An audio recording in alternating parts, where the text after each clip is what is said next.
Hello guys, মাথা নষ্ট করা ড্রাগন ফলের পুডিং খেয়েছো কখনো? যদি না খেয়ে থাকো অবশ্যই এই ভিডিওটি দেখে তোমরা নিজেরাও ট্রাই করতে পারো এত সুন্দর একটা ড্রাগন ফল রেসিপি। তো আজকে আমি তোমাদের সাথে শেয়ার করব, চলো দেখি নি কি কি লাগবে। তো এখানে আমি নিয়ে নিয়েছি হচ্ছে ড্রাগন ফল, মাস্ট বি ড্রাগন ফল তো লাগবেই। তো আমি একটা ড্রাগন ফল আর ছিলে তারপরে হচ্ছে এটাকে আমি ম্যাশ করে নিয়েছি ভালোভাবে, যাতে কোনো দানাভাব না থাকে। আর এইদিকে আমি মূল রেসিপি তৈরি করার জন্য আমি এখানে 2 টেবিল চামচ হচ্ছে আগার আগার পাউডার নিয়ে নিয়েছি।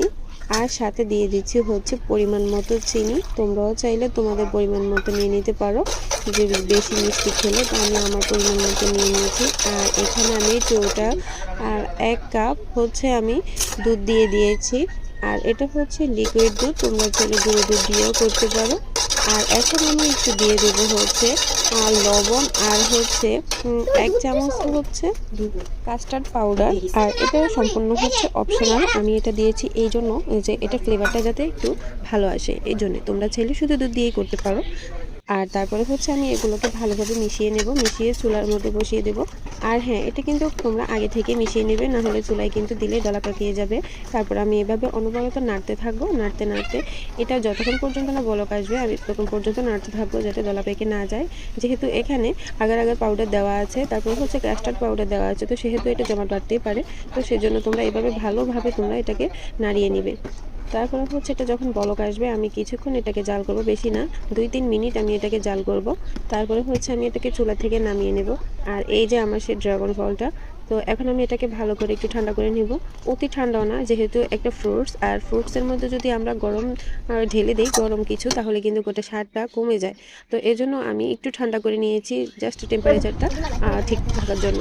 তারপরে হচ্ছে আমি এইদিকে ড্রাগন ফলগুলোকে যে পাত্রের মধ্যে আমি পুডিংটা তৈরি করবো পাত্রে দিয়ে, এখন আমি মিষ্টিতে যে দুধটা ছিল ওটা আমি এখানে ঢেলে দিয়েছি।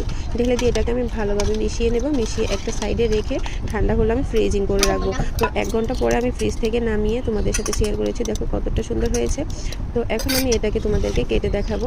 তো এখানে যা হচ্ছে, আমরা যখন এটাকে সাইড থেকে কেটে তারপর হচ্ছে এটাকে আমরা ডিমল্ট করে নেব, তখন দেখো বারবার ট্রাই করার পরেও হচ্ছে না, আমি এখানে একটু স্পিডটা বাড়িয়ে দিয়েছি। মানে 2 থেকে 3 বার ট্রাই করার পরে পুডিংটা পড়েছে। আমি তো ভাবছি মতো হয় ভেঙেই গেছে, এত জোরে জোরে ট্যাপ করেছি, কিন্তু না, দেখে আলহামদুলিল্লাহ অনেক সুন্দর হয়েছে। আর কালারটা দেখো জোস। মানে আমি কিন্তু কখনো কারো রেসিপি দেখে এটা করিনি, জাস্ট নিজেরটাই নিজে তৈরি করেছি। তো কেমন হয়েছে তোমরা কমেন্ট করে অবশ্যই জানাবে।